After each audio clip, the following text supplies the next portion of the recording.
everybody's talking about building these bots, take bots. But there's something really important that often gets mixed, and that is context. And your bot can only understand your business if you give it the right context.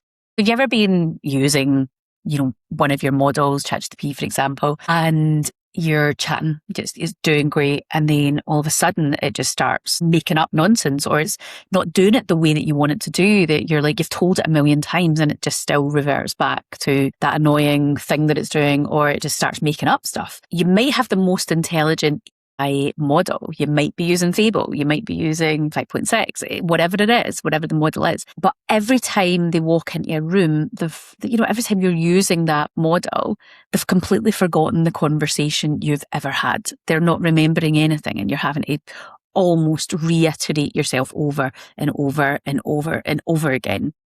I know you know that.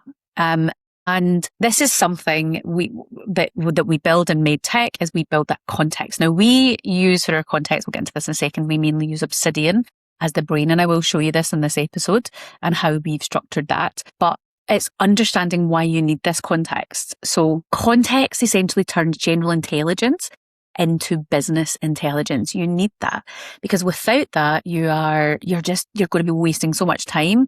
Your bots are never going to be as intelligent and do the work that you need them to do. And you spend so much time being busy, but not actually getting productivity and getting the most out of your models. So why does an agent need context? So let's think about this. So intelligence is an AI model. So think about that like a brain. It's got instructions. It's got, you've chatted to it. But what an agent actually needs. So you're in ChatGPT, right? And you're just chatting.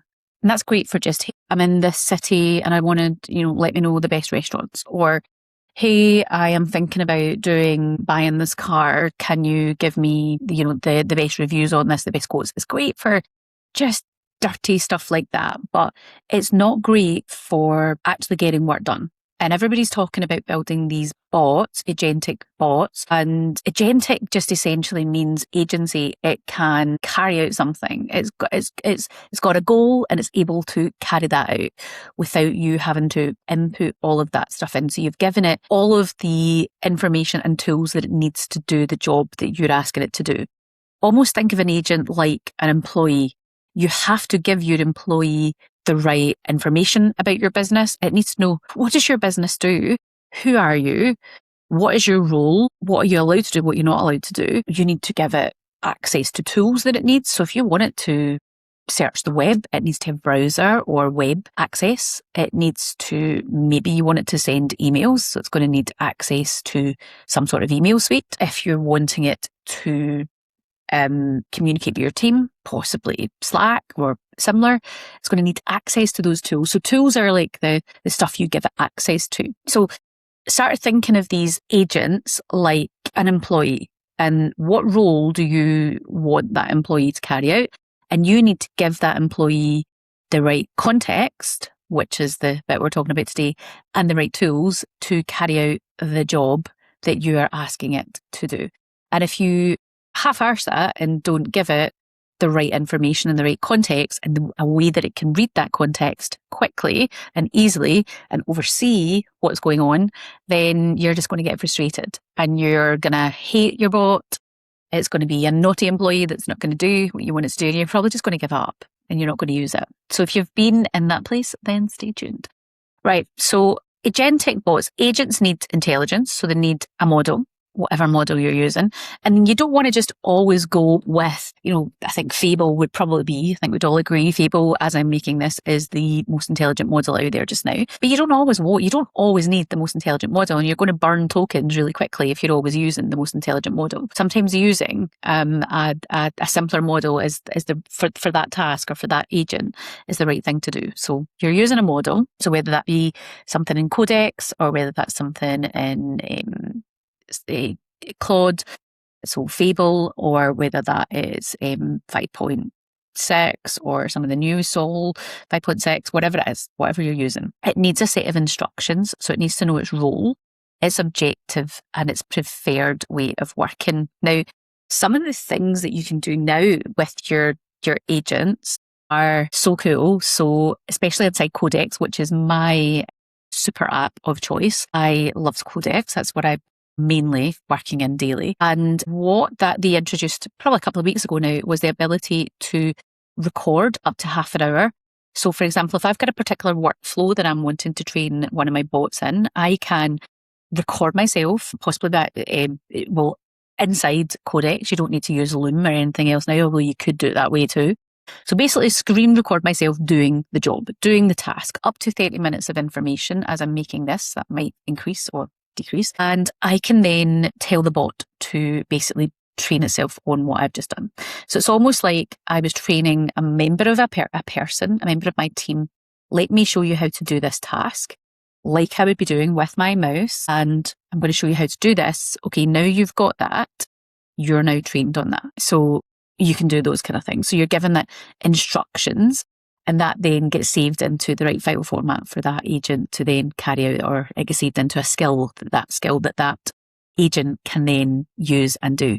So it can be so powerful. And you can do that with most of the models. I'm pretty sure you'll be able to do that inside Codex. You can definitely do it in Codex or with Claude or, Hermes or OpenClaw, wherever you're choosing to use. And what you're doing is you're giving that agent a set of instructions. You're creating a skill to allow that agent to be able to do what it is you want them to do. Now, context. Context is that knowledge of your business, is the where are we at in this current situation? Who is the business? What are the values of the business? Who works in the business? Where is the business? What does the business do? All of this stuff that, imagine you were bringing in a new employee and you were giving them an induction. Who is this business? What do we do? What are our core values? What are our prices? Who works here? What are their jobs? What are their responsibilities? What's your job? What's your responsibility? How does that work? What are you allowed to do? What you're not allowed to do? It's all of that stuff that is that context that you need to give your agent, that context to be able to do the job that you want them to do. Memory. Oh, have you ever felt like your agent or your chat is like the most intelligent thing that's got Alzheimer's, right? It just forgets. It's like it's fallen out of their brain because the chat that you're in, it's got so long and then it's using all your tokens and you're burning through all of your allowance. So yeah, not working that way. You need to give it context. And sorry, my notes are just down here. So information needs to retain, it needs to have the ability to retain that information. So whether that's in context, your .md files, we'll talk about that in a second, and or a skill. It's got the ability to see how it's meant to do something. Think about a skill just like a recipe. It's following a recipe. It's following a set of instructions that you have given it. And you can get that set of instructions into your agent through a video now, perfect. Or using Whisperflow. If you're not using things like Whisperflow, where have you been?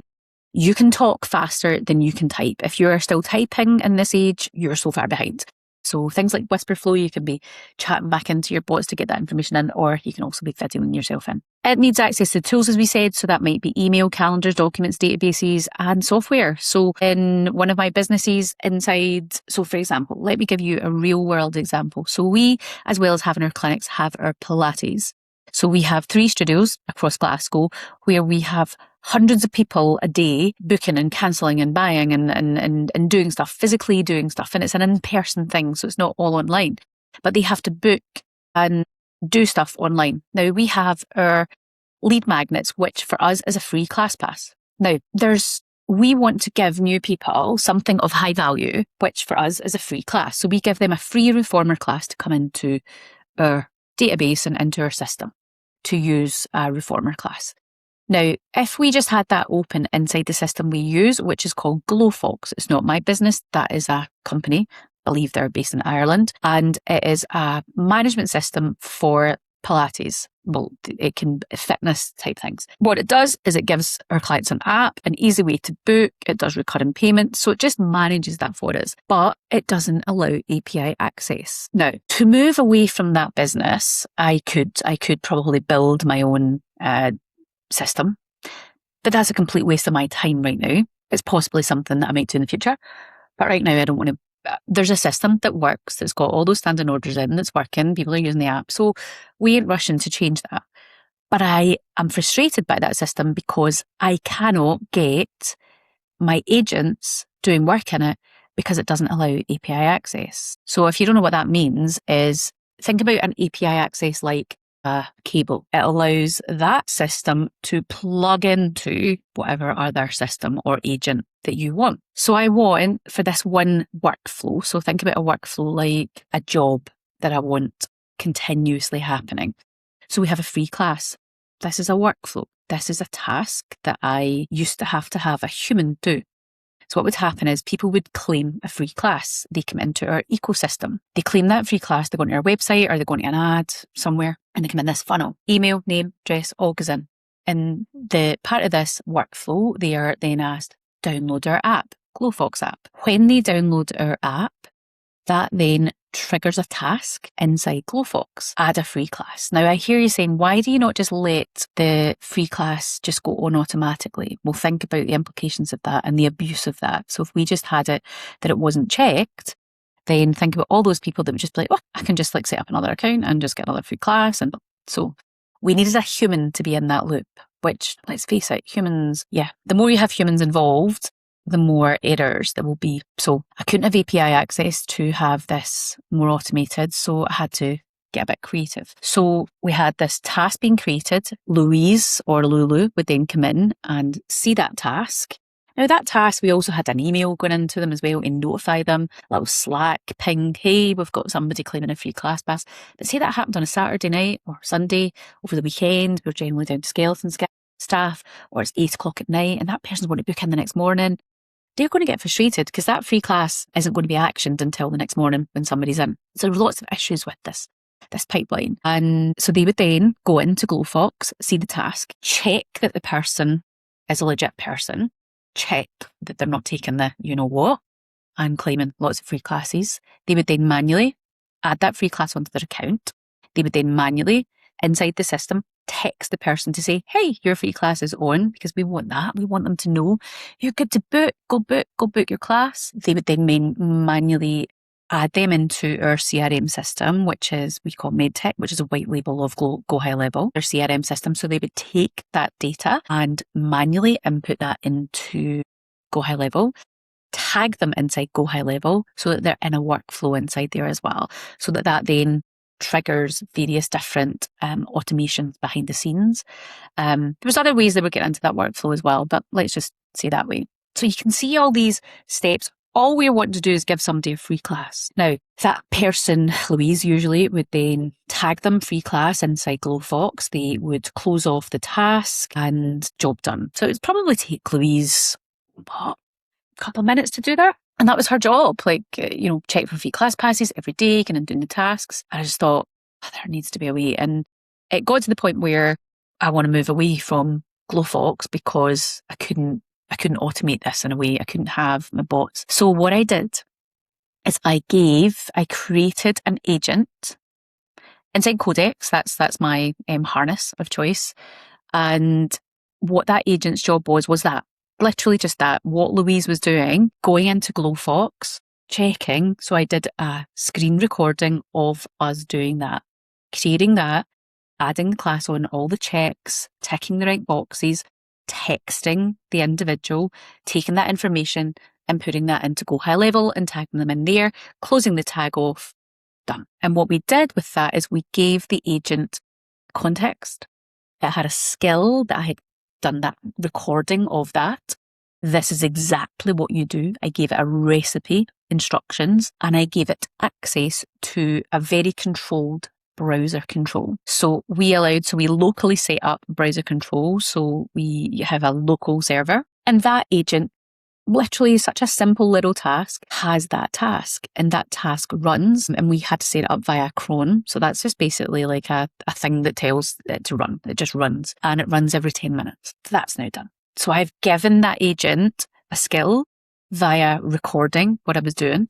I've given that agent context via MD files, and we'll talk about that. That's where we're going in a second, so that it has the whole context of the business, and I've given it the tools that it needs to be able to do the job that it needs to do. So it needed access to Glowfox within that little parameter that I've given it, and it needed access to our CRM system to put that in and tag that client and the overall texting of the client as well. All automated, every 10 minutes that happens. Now, Just stop and think about that for a second. For any business, think about all the things that you do that are like that are maybe just really repetitive, that are just annoying, that you can automate. And that is now possible. But it's only going to be possible if your agent has got the context and got the right information and the right skills to be able to do it. Otherwise, you're just going to, you're just going to give up and you're just going to hate it. So we've given it access to the right tools, email, calendars, documents, software, whatever it is, computer access. So as I said, we have a local server. So what that means is it's not cloud-based. So it means that it's not on the cloud. It's not a system that is out there. It's locally held, and different agents for us have different access to different things. So it's got the right ability to navigate the right systems within certain guardrails. So because that's really important. And then we've given the agent guardrails. So it's got the right boundaries, the right permissions. And for certain tasks, it needs human approval. So for example, if it's going to buy something, so yes, our agents, for some of them, we have given them access to a card payment, and it's allowed to buy things within a certain parameters. Now, there's certain things you should do with that, and we'll talk about that maybe in different videos. So for example, we have a virtual card. It's not got access to our full bank account. That would be insane. But it's got a virtual card with a certain amount of money on it that it's allowed to spend within certain parameters. So we've got certain guardrails there. And we have a way to provide feedback into the system. So information about whether the work is correct. So there needs to be a way for you to check what that agent has done. So for us, usually daily, we'll go in and check. We can see what the agent's been working on. We can get into Glowfox and check that class credits have gone on, and we just have a little check of that. And as we get to trust that more, we'll probably take that to maybe once every other day. That might go to once a week, but we'll always have some sort of human check that is getting done. And that's where my humans, so mainly Louise, will come in, and that's part of her job now. So she can now focus on other things. It's not that Louise will never be needed or eventually will not be needed. Her job will just change. She's just not doing stupid repetitive tasks. That's a waste of a human's time, sitting doing that task. Now, I had to build it like that because I didn't have API access. Glowfox, if you're listening, sort your crap out. If you're building software that doesn't give, you're going to need to, things are going to need change for a lot of systems out there. If it doesn't connect up to Codex or Claude, you're done. So that's not my prediction. That is what's going to happen, because you're not going to choose a software that doesn't allow you to do that. So the model almost gives you intelligence, but context gives your agent understanding, and the tools give it the ability to act and the guardrails that it needs to do that actually help it act safely. So you've got the model, so that's like Claude, whatever model you're using. So think like your Fable, all of those kind of things. And then you've your ChatGPT, you've got whether it's 5.6, whatever it is you're using. So that's your model. So that gives it intelligence, and then the context gives it understanding. So let's talk about context. So what do we actually mean by context? So we mean that who the business is, what it sells, who its customers are, how the team works, the language, terminology, previous decisions, rules, constraints, and examples of good work. That's what good context is. And it's all about giving your AI, it's not about giving it absolutely everything. You don't need to just verbal diarrhea all over it. It's about giving it the right information and the right structure at the right time. So let me introduce our context. So you could do this just with .md files locally or on the cloud, however you want to do it, but you should be owning your .md files. Before I show you this, let me just explain why and what I mean by you should own that. Right, I am pretty sure everybody watching this has been on to, you've maybe got ChatGPT on your phone and you chat to it and you're like, this knows me so well. It knows all this information about me. That's because in the background, it is, when you're telling it stuff, it's putting stuff into its context, and that is a .md file. Now, you don't have access to that. You can't control that. You can't even really see that. You can ask it, hey, what information have you got? But you're not going in and seeing that file. And this is where working with agents and training your agent and giving it the right context really is where you need to be going, rather than just flippantly talking in a chat. It's not the right use for doing real work. So if you ever been like, say for example, you were in New York and you tell the agent, hey, I've moved to New York. Can you help me find an apartment? So it then brings up, but what you're not knowing in the background, what ChatGPT is doing is it's taking that and creating it and putting that into its .md file. It's saving that information, but you have no way of really seeing that. You've got no access to it. It's in the back, in the ether. But when you build via an agent and you're feeding that agent the right context, you are fully in control of that context. And that's where we need to be. So MD stands, it's basically just called a markdown file. And markdown files are really a simple text document. And it's got headings, it's got bullet points, it's got links, and it's got tables, and they're easy for humans to maintain, and it's really easy for AI to read. Now, you might be saying to yourself, oh yeah, but I could just upload a PDF and I could put all of our standard operating procedures in and I could just give it all this stuff. You could, and it would do all right, but it would be slow, and it just, it's not the right, it's kind of like giving your agent really sloppy stuff. It needs to be in a markdown file, so an MD file. Now, let me show you what ours is. Now, we use, rather than lots of local files, our .md files are held within Obsidian, and we have an Obsidian vault, vaults, and all of our client work's in there. My personal life is in there. It's like a brain. It's like my brain literally inside this. Yeah, let me show you. So if I go to share, and we will share an entire screen. Okay. So what you've got here is this is inside Obsidian. So let's just zoom into this big area here, right? It's like zooming into a brain, isn't it? Do you see all of this? These are all markdown files. So as you can see, all these links. Now, here's Louise. So Louise is our customer experience coordinator for the hub. Right, we've got Emily. Let's just click on this. So here we go. And this is what a .md file looks like. So we've got Louise, name Louise, what she does, where she is. That is Louise. We can get into, here's my PhD stuff. Yeah, everything is in here. Context. And what I do is when I'm building, like my meeting notes, Granola, it's all linked up to it. So I use Granola for, most things. And that's just like a note-taking. And I've also got, recently I'm trialing out Pocket, which is like an AI assistant that's like quite literally in your pocket. So if you're on the phone or doing stuff, you just press a button and kind of acts like Granola, like a note-taking, like a little AI in your pocket. And then that will then feed into context inside my Obsidian, should I want it to. So all of these are .md files, and this is clients, this is life, it's everything. It's our standard operating procedures. You can just see so much. Now, you might be looking at this thinking, oh my God, where do I even start with this? Where do you go? It's in here. Oh, this is one of my clients. Neil, he's yoga stuff.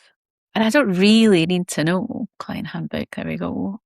And you can see how these all link out as well. And sometimes you'll get in here and there'll be tables and various other formats.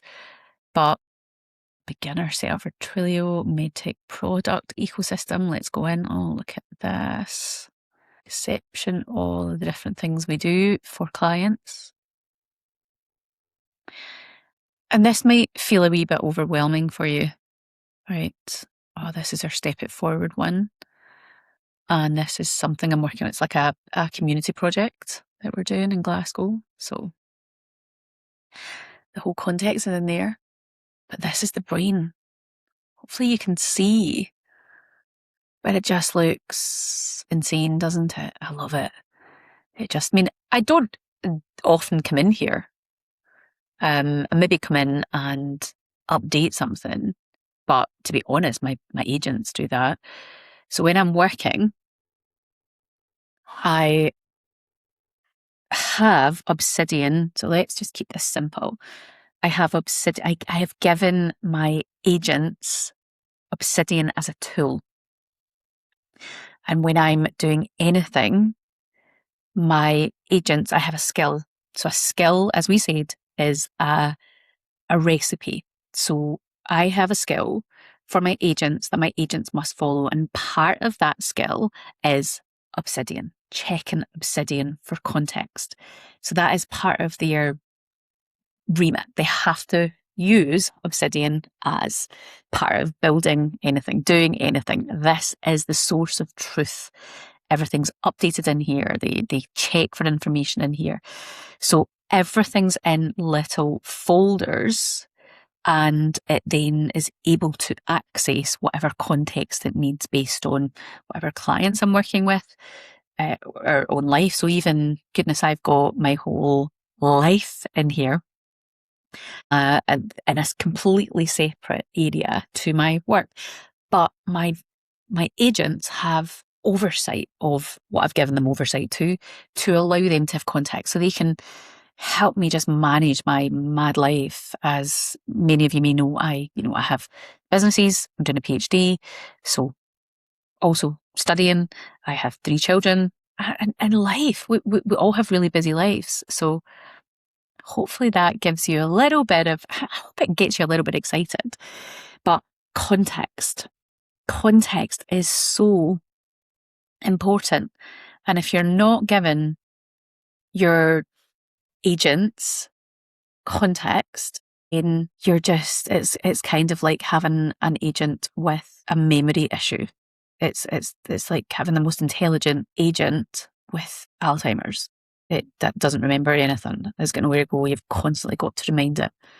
So you don't have to use Obsidian. There's other things like Notion, some people will use. You could just have that locally. If you're just working locally, so on your computer, you could just have an area on your computer that you've got your .md files, and you can just tell your agents to create those .md. You don't even need to know what a .md file is. MD file is just like a little bit of a step up. It does have headings and things in it, but it's just a format that your bots can read very easily. So that's context. That's probably been a bit heavy.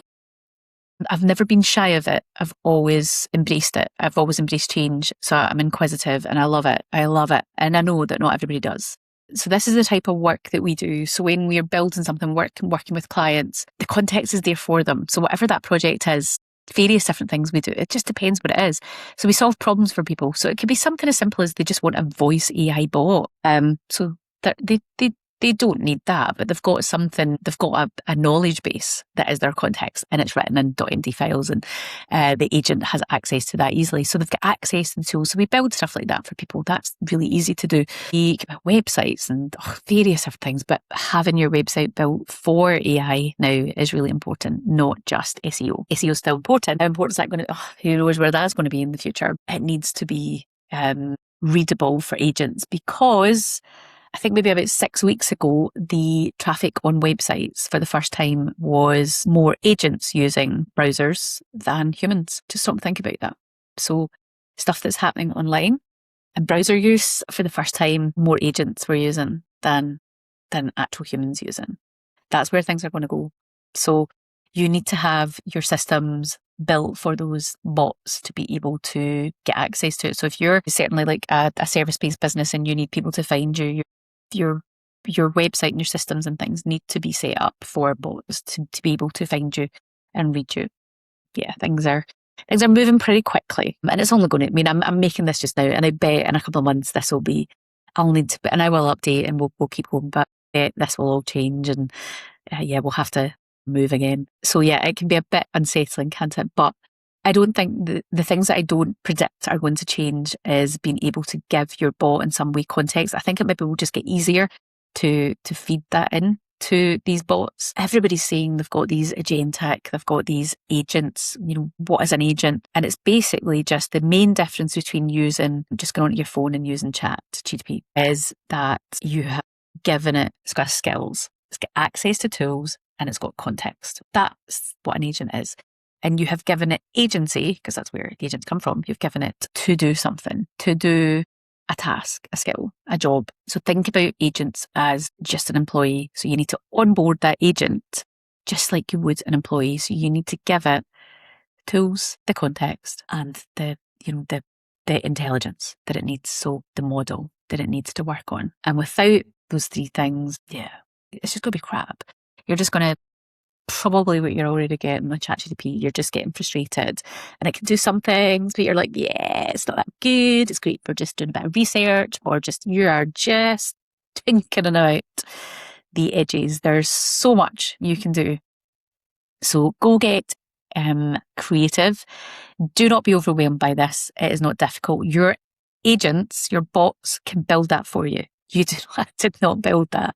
I had a bot build that. I knew what I needed to do, and I just used this mainly via Whisperflow, chatting, going, here is what I need. Here is my frustrations. What do I need to build? And voila. Okay. So the information is there. You just need the infrastructure to make it work. So hope that was helpful. Till next time, stay creative.